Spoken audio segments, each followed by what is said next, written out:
Support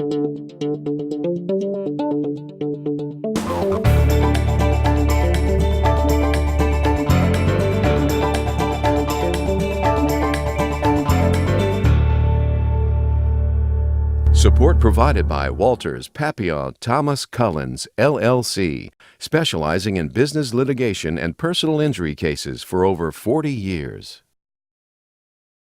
So without further ado, Walter Isaacson.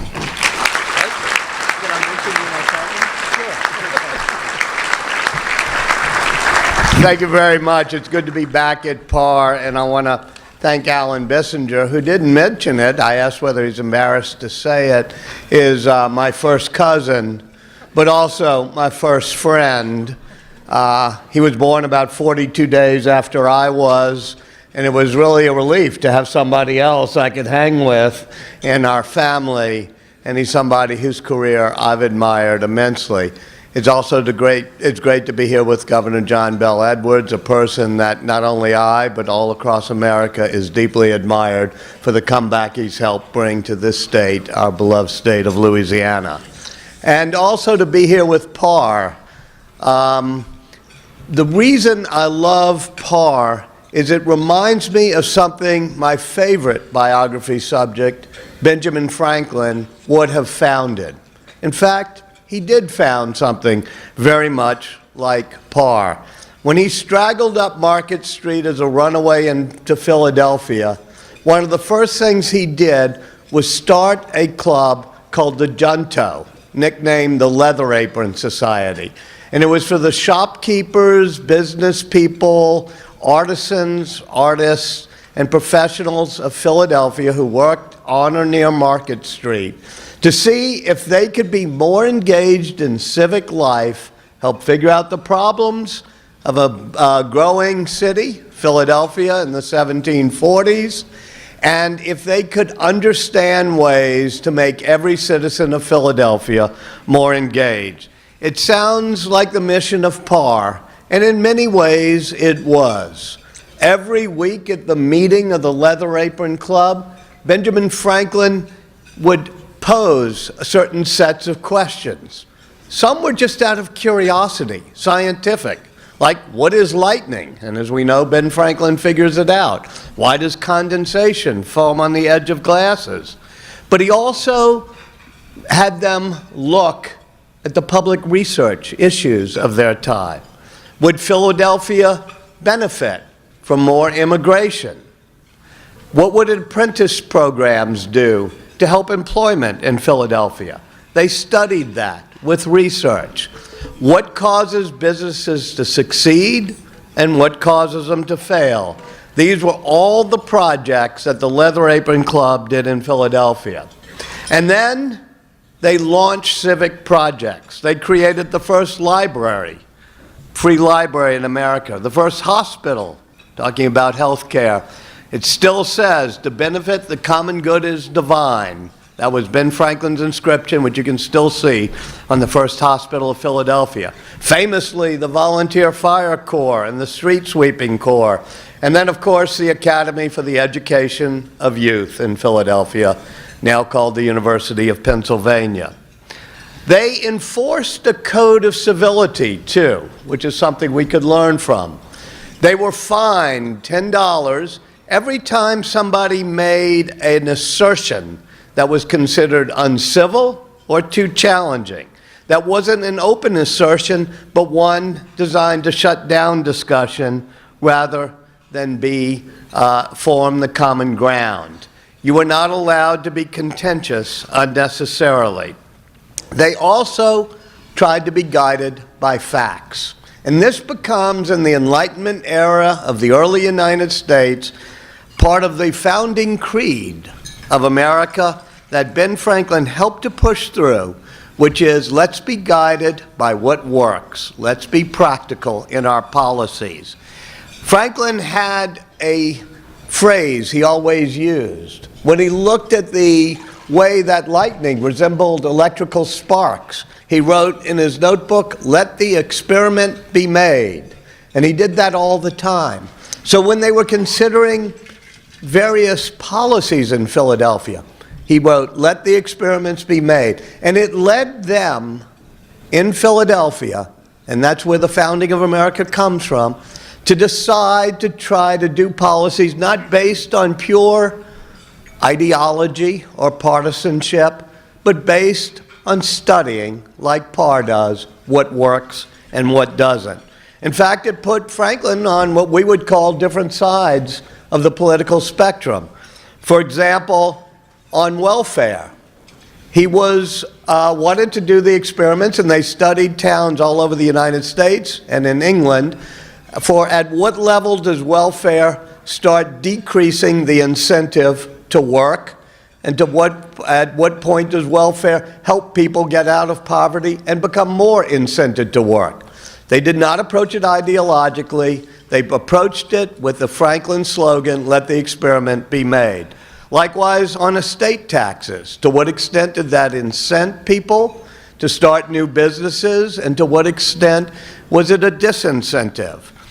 He also had them look at certain virtues, and they made a list of the virtues that you had to have to be a good civic citizen. If you've read his autobiography, they're really cool. They're 12 virtues that he put for members of his club who were going to go into civic life: industry, honesty, frugality, and they marked it on a chart how well they had accomplished civility, each one of these virtues.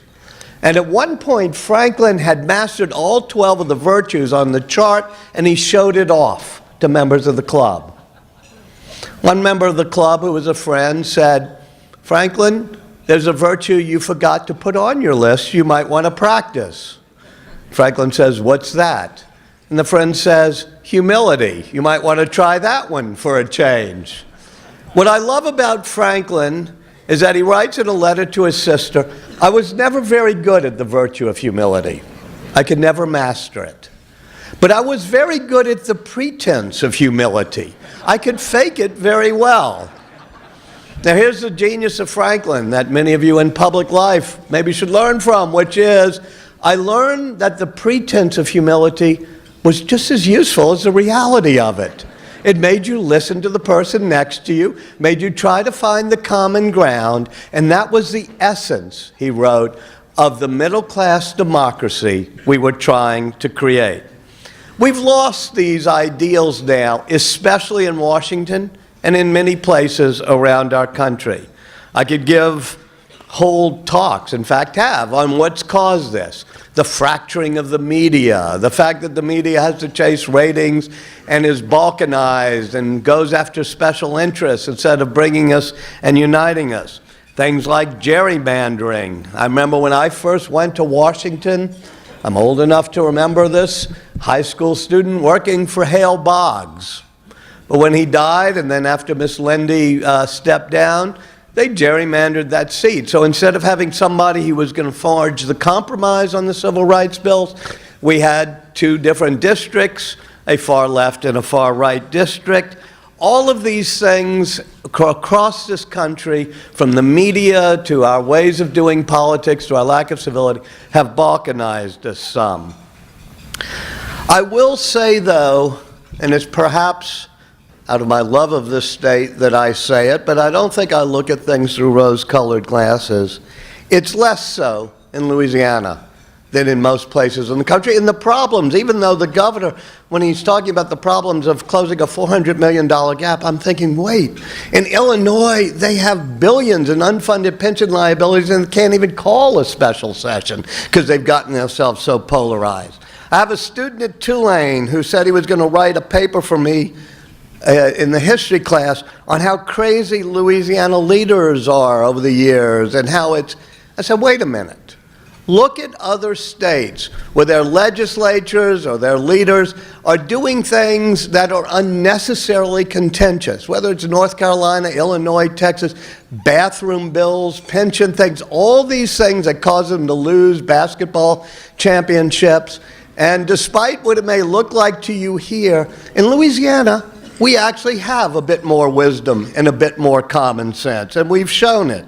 We have, not only in our governor, but our lieutenant governor, Billy Nunziger, and in our senators, Bill Cassidy, John Kennedy, my congressman from New Orleans, Steve Scalise and Cedric Richmond, people who are actually civil and have a lot of common sense and haven't torn us apart the way things have happened in other states. We've avoided most of the poison dialogue. I remember when Cedric stood up for Steve Scalise when he was being accused of being a racist, and I asked Cedric about that, and he said, racist is a really, really bad, horrible, evil thing.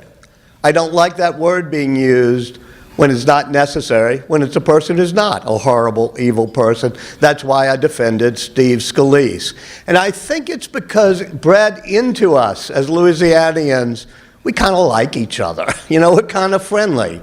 There's a sociability and a sense that we're all kind of special people because we live here in this state. I also think, I look at my friend Walt Leger, who I served on the Louisiana Recovery Authority with. I think of his son in the legislature. I remember asking later on, after we had served on the LRA, asking Boise, Bollinger, Walt Leger, what party are you in? Because after a year of working with them, I didn't even know their party affiliations. We were working so hard to get things done. I don't see that in Washington these days. I think it's also because in Louisiana, we're kind of used to diversity. We know that the coolness of our culture comes from the fact that the Acadians came down from Canada and the Haitians came in after the first rebellions, and that people, Catholic and Protestant and Jewish merchants coming in through New Orleans and Vietnamese coming in 1974 after the fall of Saigon. We've all been enriched by so many diverse people of different backgrounds and culture, and that's why our food is spicy, that's why our music has so many influences, and that's why our culture and the way we treat each other is sort of a laissez-le-bon-temps roulé feel that, hey, this is fun, we can all get along. I think it's important to have strong opinions, to have strong ideologies, but we can do it while being likable. And we can avoid the showboating and the posturing that tends to infect Washington right now, cable TV news right now, people who are cable TV entertainers and go around making their speeches that try to divide us rather than unite us. And by avoiding that showboating and posturing, we can look around. You can look around at the people in this room. You can look around people in the state Senate, which has done a good job, and say which ones are there trying to get something done for the people of Louisiana, and which ones are from, you know, like that other states in which they're trying to learn how to showboat or posture for their own political reasons rather than getting things done for the people of Louisiana. It requires a Ben Franklin-like commitment to just figuring out what works. I think it's because most of our problems, we know it's going to take a lot of tough thinking, and that tough thinking isn't knee-jerk partisan or posturing. The wetlands doesn't have a partisan solution to it. The notion that we have to fund TOPS and fund higher education if we're going to get more industry in this state, that's clearly something that Democrats, Republicans, conservatives, and liberals all understand, that the better trained your workforce is, the better your economy is going to be. It's not that hard. Having a sensible budget where you're able to do it.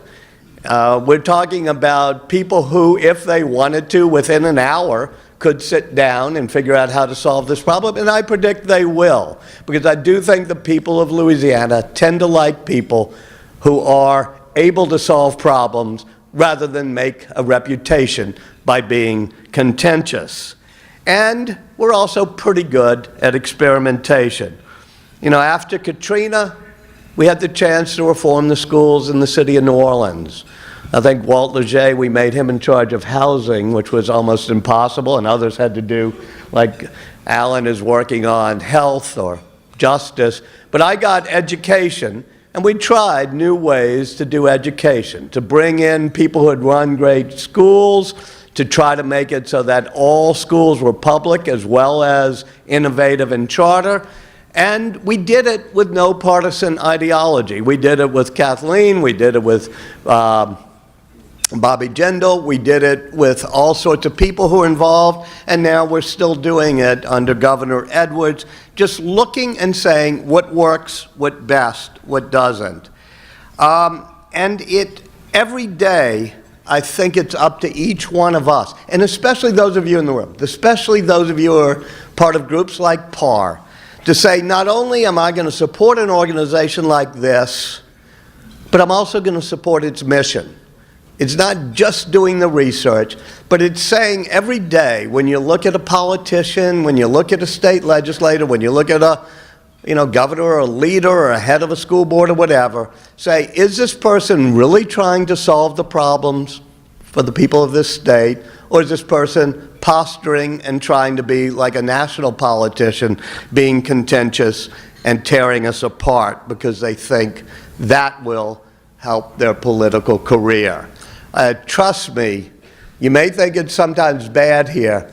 It's not nearly as bad as most other states, and you just have to spend a few hours each day thinking about how are we going to keep it that way and remain the civil, sort of friendly, sometimes a little bit too happy-go-lucky culture that we have here, instead of getting poisoned by the ideological partisanship and divisiveness that has destroyed our media and a lot of our national politics. I think it will happen. I'm an optimist like Governor Edwards. And I've seen this happen before. Not really, I'm not that old, but in my writings, I've watched the McCarthy era, the civil rights era, all these things I've written about. I remember Albert Einstein's letters to his son after he came to America, after he had escaped fascism and then communism. And then he watches the McCarthy era where, like Einstein's friends, Robert Oppenheimer, are being witch hunted by the red hunting and stuff. And Einstein writes his son and says, I've seen this before. I was in Germany in 1933. I've seen this before. I've seen this before when the communists came in. But then, Dwight Eisenhower, mainstream politicians even, mainstream press like Edward R. Murrow, they end up writing America's Ship. Joseph McCarthy is ushered off the stage. And Einstein says, it's amazing about America. It has a gyroscope in its democracy. Whenever you think it's about to tip over, they know how to right themselves. I'm not totally convinced that's true in all of America, but I am totally convinced that's true of us in Louisiana. Benjamin Franklin, ever since he founded the PAR of Philadelphia, known as the Junto or Leather Apron Club, fought each day for that type of principle, that we just have to look after what's best for our citizenry. He was on the committee that Congress created to write a declaration to explain why we were going to war for our independence. It may have been the last time Congress created a great committee. It was Ben Franklin, John Adams, and Thomas Jefferson were on it. But you can watch the drafts, and just in those drafts, how people came together to work. Jefferson begins the first draft of the most famous sentence ever written by human hand, which begins in Jefferson's draft, we hold these truths to be sacred. And then you have Ben Franklin with his heavy black printer's pen doing the backslashes, crossing out sacred and writing self-evident. He said, we're trying to create a new type of nation in which our rights come from the consent of the governed and rationality, not from the dogma of any particular religion. But Jefferson's draft goes on, they're endowed with certain inalienable rights. And there's John Adams, who writes in, endowed by their creator with certain inalienable rights. So even in the writing of one half of one sentence, you see our founders balancing the role of divine providence with rationality and reason, and bringing us together rather than using it to divide us. When I was researching that, I was working at CNN. And the night I was sort of pulling that together, I'd come in the next morning, and somebody says, oh great, we have a Crossfire show for tonight. I said, what's that? You know, what is it going to be? Somebody says, Judge Roy Moore, who we've now heard from again recently, but this is way back then, is putting the 10 Commandments on the steps of his courthouse. A federal judge told him to take it down. He won't. They're sending in the marshals. And everybody said, oh, great. Who's going to be in favor of the 10 Commandments? Who's going to be against the Ten Commandments? We have a good show. And when I went back to my place that evening and was writing that again, I began to feel kind of icky. I said, here we were in the media, and here were our politicians using the Ten Commandments to separate us rather than unify us, unlike the way Adams, Jefferson, and Franklin were doing in that sentence I was studying. And likewise, even at the Constitutional Convention later, it was tough. Believe it or not, they had harder issues than the governor is going to face in the special session this year. They had to figure out the big state, little state issue. They had to figure out all sorts of things. And after a while, they fell apart that summer because they couldn't figure out equal votes per state or proportional representation. And Connecticut compromise had gone down in flames. And Franklin gets up and he proposes a compromise. He says we'll have a House with proportional representation and a Senate with equal votes per state. And he said, you know, we should all line up and support that compromise. He said, when, you know, an interesting thing has happened to me, he began his final speech. He says, I'm older than everybody in the room. He was indeed. He was 84, which back then, believe it or not, was kind of considered old. He was twice as old as the average age of the other people in the room. And he said, the older I get, something strange happens to me. I realize that I'm wrong at times. And I realize that the person next to me turned out to be right. He says, it's going to happen to you as you get older. So look around this room and suspect for a moment that you might be wrong and the person next to you might be right, and see if we can find the common ground. And he said, when we were young tradesmen here in Philadelphia and we had a joint of wood that wouldn't quite fit together, we'd shave a little from one side and then take a little from the other until we had a joint that would hold together for centuries. And so too, we here at this session must each part with some of our demands. And his point was not that, you know, compromisers don't make great heroes. His point was that compromisers make great democracies. And boy, have we lost that sense in our country today, since our founders. We all have to stick up for principle. And it's important to know what your principles are. And every now and then, the hardest thing in life is to know when do you stand true to principles and when are you willing to find the common ground that you think will get everybody to a better place. Franklin got it wrong sometimes. He kept a ledger his whole life of every time he made a mistake, an errata he called it, and how he rectified it. From running away from his brother when he was apprenticed to his brother dies, he rectifies it by educating his brother's children, to the very last one in his life where he had compromised on the issue of slavery at the Constitutional Convention. And he felt it was necessary to do the compromise, but later he thought it was an errata. So at age 85, even older, he forms a Society for the Abolition of Slavery, trying to rectify those things. We each have to know when to compromise, when to hold true to principle, but even as we hold true to principle, when to find the common ground that will make everything better. That's what we're charged with doing in this state. When Franklin died, he had given to the building fund of each and every church that was built in Philadelphia. And at one point they were building a new hall next to Independence Hall where they had met. And it's still called the New Hall. You can still see it on the left. And he wrote the fundraising document that began with this sentence: even if the Mufti of Constantinople were to send somebody to preach Islam to us and to teach us about the Prophet Muhammad, we should offer a pulpit and we should listen, for we might learn. And on his deathbed, he was the largest individual contributor to the Mikveh Israel Synagogue, the first synagogue built in Philadelphia. It was that type of vision that out of many would come one nation, that out of a great diversity would come our strength. That was the founding creed of America. That's what we're fighting for around the world still today, and even fighting for still at home. We have time for some questions. We have a few that we'll get started with, and you have a yellow card on your table if you'd like to fill out a question. Just hold it up and someone will come around and pick it up. Has cable news in general and CNN in particular changed since you were in charge? Yes, badly, for the worse. I'm sorry to say, and that's why I left.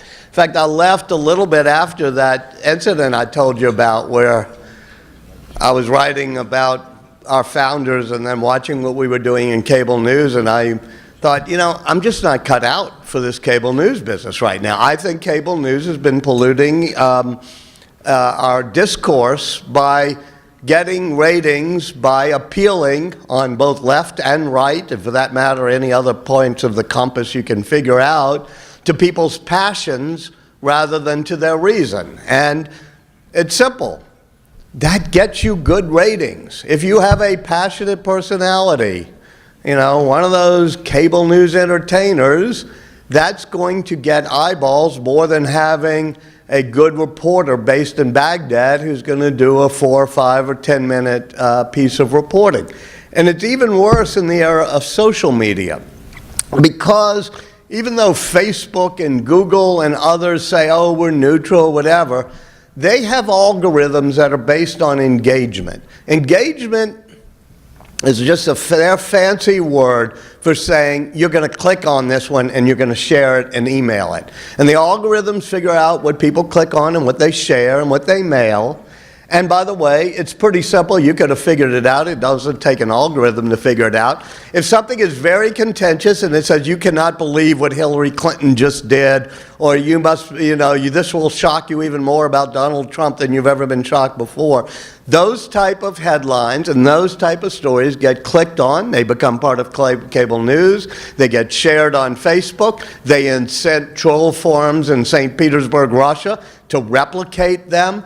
And those are the type of things that go viral in a digital age. This notion of finding the common ground is harder to do in such an environment. It's not impossible to do, but it's hard to do in an advertising-driven, engagement-driven culture and media.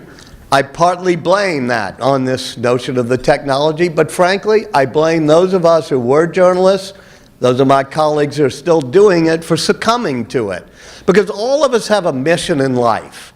And part of that mission is to get good ratings or to make money or to increase your profits. But if you went into journalism, part of your mission was to keep a well-informed citizenry, to bring a democracy together. And I don't think my colleagues in the media are doing that in the way, or even waking up each morning and saying, I'm going to attempt to do that in the way they have. So now we have cable news in which, you know, each network, whether it's MSNBC on the left in the evenings, or Fox on the right, or Sinclair in the populist realm, or Breitbart, or for that matter, Huffington Post or CNN, each is trying to find a more partisan niche, as opposed to saying we are going to be the common ground, where we're going to be like a Ben Franklin or a Parr or a Leather Apron Club and openly discuss ideas. I think we can get back to some form of media like that, but in the end, our media is only as good as those of us who consume it are. And if we demand reasonable, smart publications, and we're willing to pay for them, and we're willing to sort of not, you know, patronize the advertisers of those who are particularly divisive, the gyroscope will right itself. I can tell people don't agree, but thank you. You played a role, it's actually nicer than that, but in my faking of humility, I won't read the rest of it, recovering from the hurricane when I was on the LRA. What lessons can you prepare for the recovery of the next disaster? The next disaster is the exit line for the governor, who must go face the next disaster.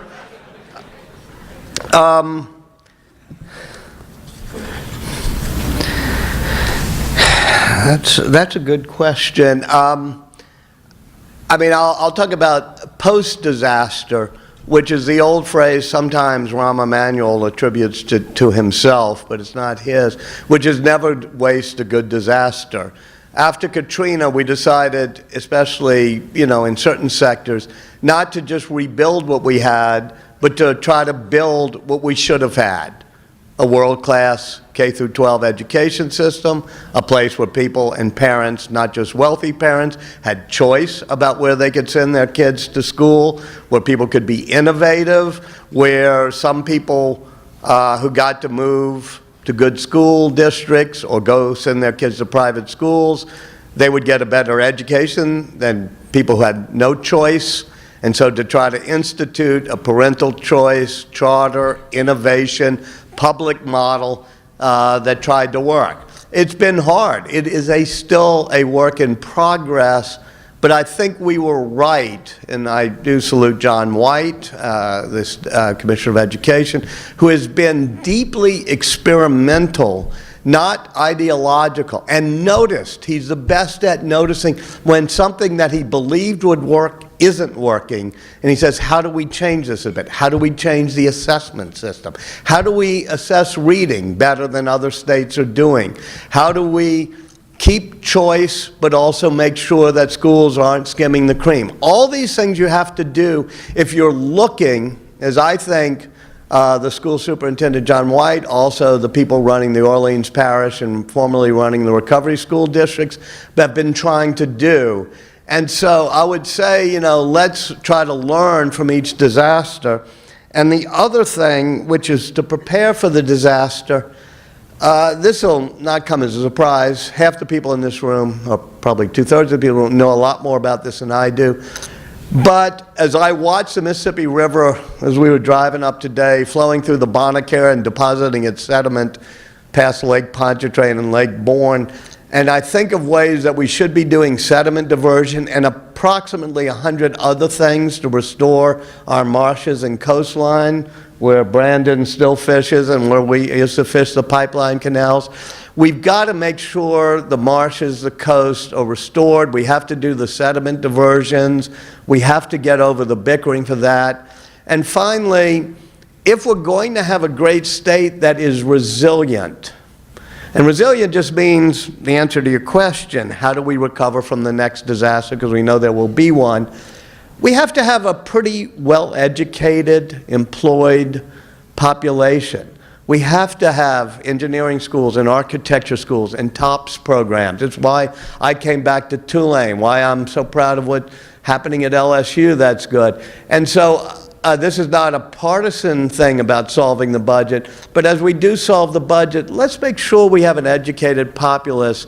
That's pretty selfish if we're going to hoard our money and refuse to educate the next generation. We're in this room because most of us got a pretty good education. We're pretty lucky. We should make sure that we keep a strong state by making sure we're not only replenishing our marshlands, but replenishing our human talent and brain power of each new generation.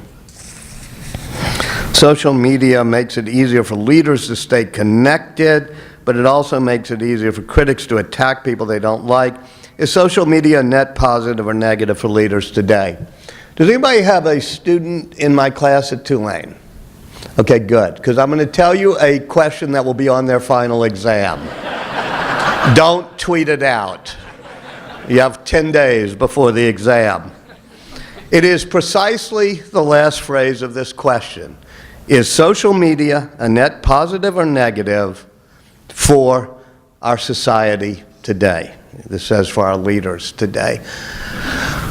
Up until about a year ago, I thought it was a net positive. Even though I was a gatekeeper, meaning I edited time, I ran CNN, so I got to figure out what was going to go on that night. I liked it that we were disrupted as gatekeepers and people got to go around us, above us, behind our backs. People got to post things that they felt. Leaders got to go directly to their followers.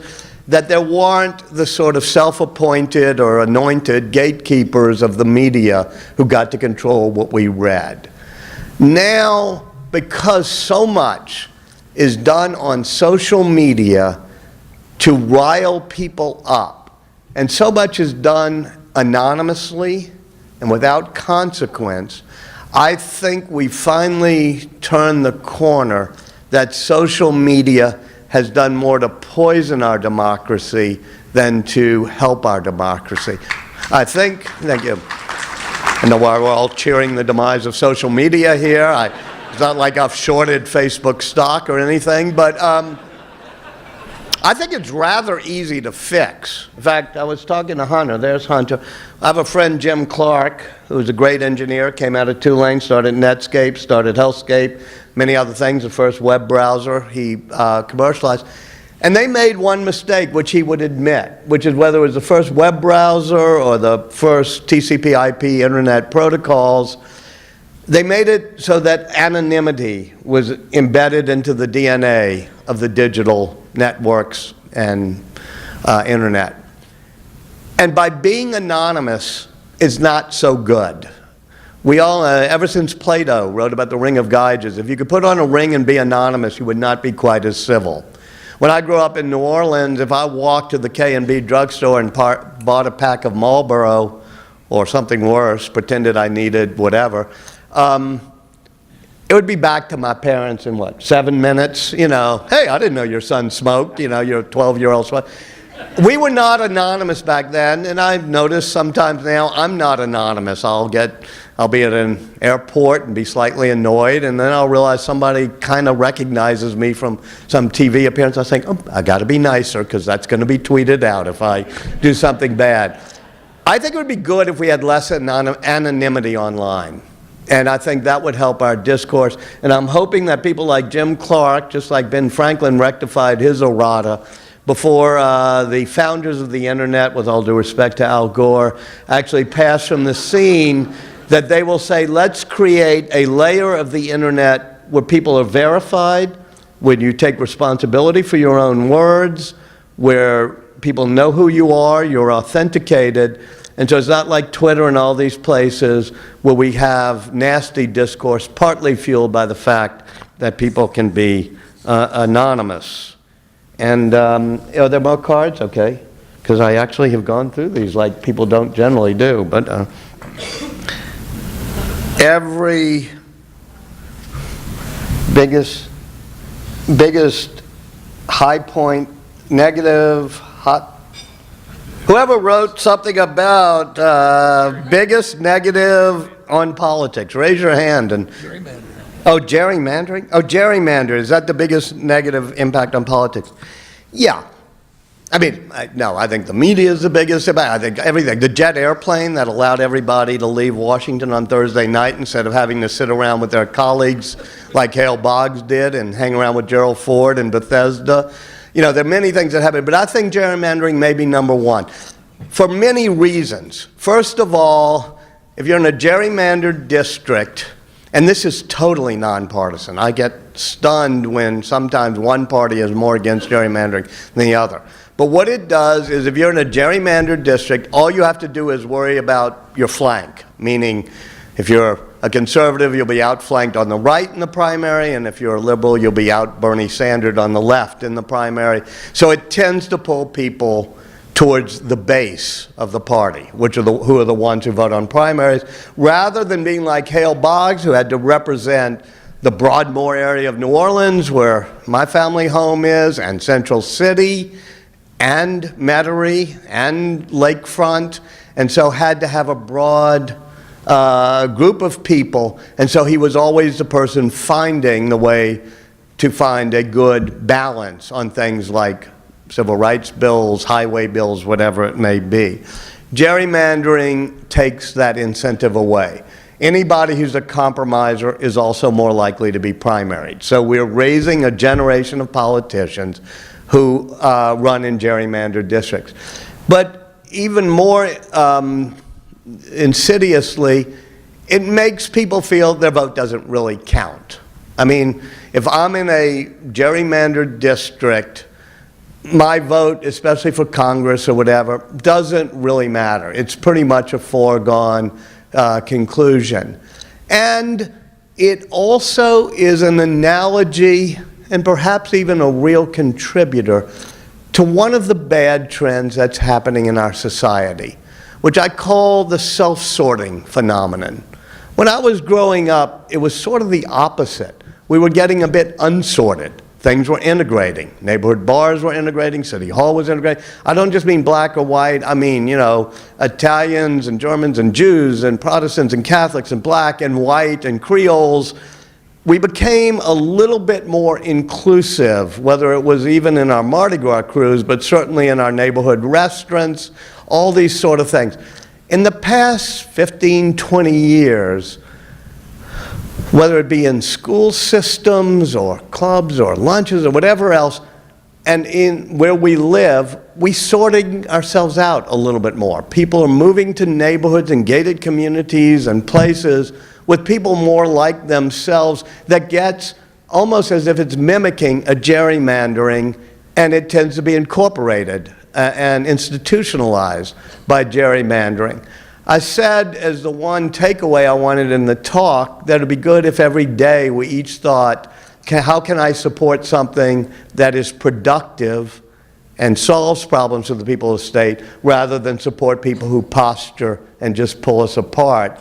But I think part of that, too, related to that, is to wake up each day and say, how can I just be like Ben Franklin, be just a little bit more inclusive rather than exclusive? Inclusive in the lunches I go to, the dinners I go to, the dinners I have, the clubs I belong to, the parades I march in, the political groups I'm working with.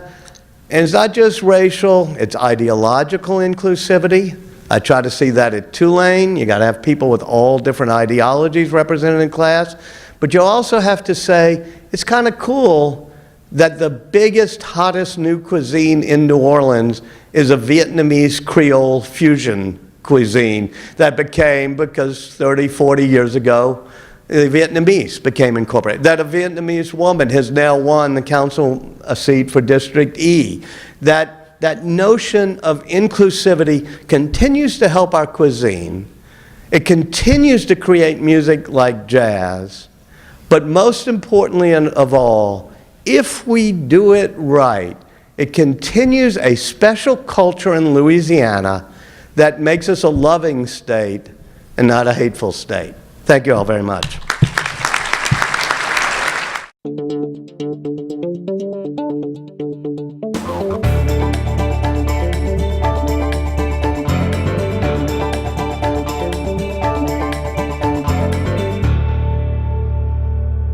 Support provided by Walters, Papillon, Thomas Cullins, LLC, specializing in business litigation and personal injury cases for over 40 years.